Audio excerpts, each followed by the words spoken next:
हमारे शरीर में फेफड़े ही वो पार्ट हैं जिसकी वजह से शरीर के एक एक अंग को ब्लड के थ्रू ऑक्सीजन पहुंचती है। यानी कि हमारी बॉडी के लिए ऑक्सीजन लंग्स यानी कि फेफड़ों से ही आता है।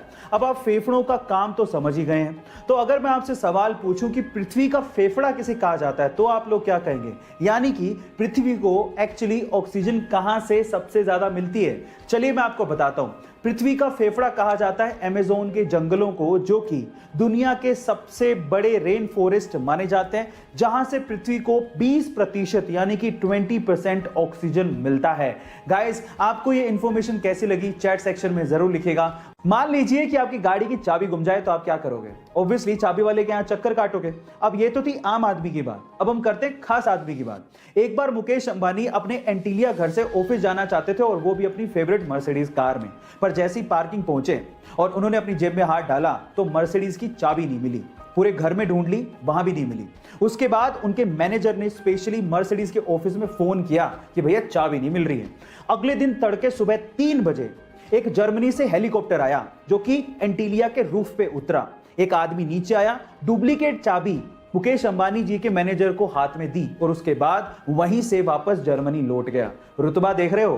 गाइज, आपको ये सुन के कैसा लगा चैट सेक्शन में जरूर लिखिएगा। गाइज, आपने जियो के बारे में तो जरूर सुना होगा। जी हाँ, रिलायंस इंडस्ट्रीज के मालिक मुकेश अंबानी की टेलीकॉम कंपनी की ही मैं बात कर रहा हूं। लेकिन अगर मैं आपसे सवाल पूछूं कि क्या जियो की भी कोई फुल फॉर्म होती है, या फिर ऐसे ही जियो और जीने दो लाइन से इन्होंने जियो शब्द को उठा लिया है? क्या आप जानते हैं?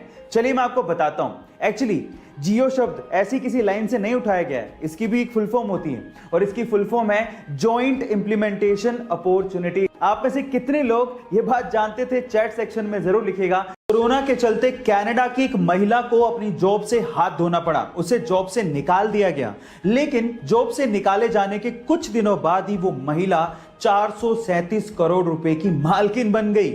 लेकिन इतनी बड़ी रकम वो महिला नहीं जीत पाती अगर उसके पति ने सपना ना देखा होता। जी हां गाइस, ये बात सच है। महिला के अनुसार आज से 20 साल पहले उसके पति ने एक सपना देखा था और उस सपने में लॉटरी के स्पेसिफिक नंबर की टिकट देखी थी और इसी बात पे बिलीव करते हुए महिला पिछले 20 साल से लगातार उसी नंबर की लॉटरी टिकट को खरीदती आई है और फाइनली 20 साल का वो इंतजार खत्म हुआ और उस महिला की वो लॉटरी लगी और वो 437 करोड़ रुपए की मालकिन बन गई। गाइस, विश्वास करो तो कुछ भी पॉसिबल है।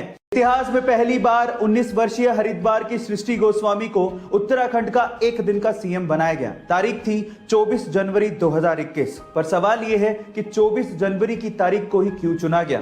क्या हुआ था इस दिन? तो चलिए मैं आपको बताता हूं। 24 जनवरी 1966 को इंदिरा गांधी ने भारत की पहली महिला प्रधानमंत्री के तौर पे शपथ ली थी।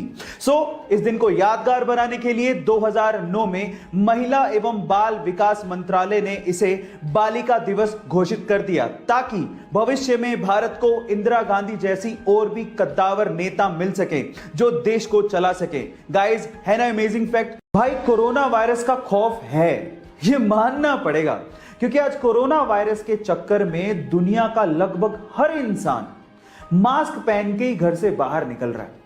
पहनना भी चाहिए, सही बात है, लेकिन क्या आपको पता है कि इस पूरी दुनिया में हर साल लगभग 13 लाख लोग सड़क दुर्घटना में अपनी जान गंवा देते हैं, और वो भी इसलिए क्योंकि वो हेलमेट नहीं पहनते। क्या ये सही है? नहीं। इसलिए आज इस वीडियो में मैं आपसे रिक्वेस्ट करता हूं कि जब भी आप बाइक राइड करने के लिए घर से बाहर निकलें तो मास्क के साथ साथ हेलमेट जरूर पहनें। इस वीडियो को शेयर करें ताकि कोरोना के साथ साथ सड़क दुर्घटनाओं में जाने वाली जानों को भी हम लोग बचा सकें। जनहित में जारी।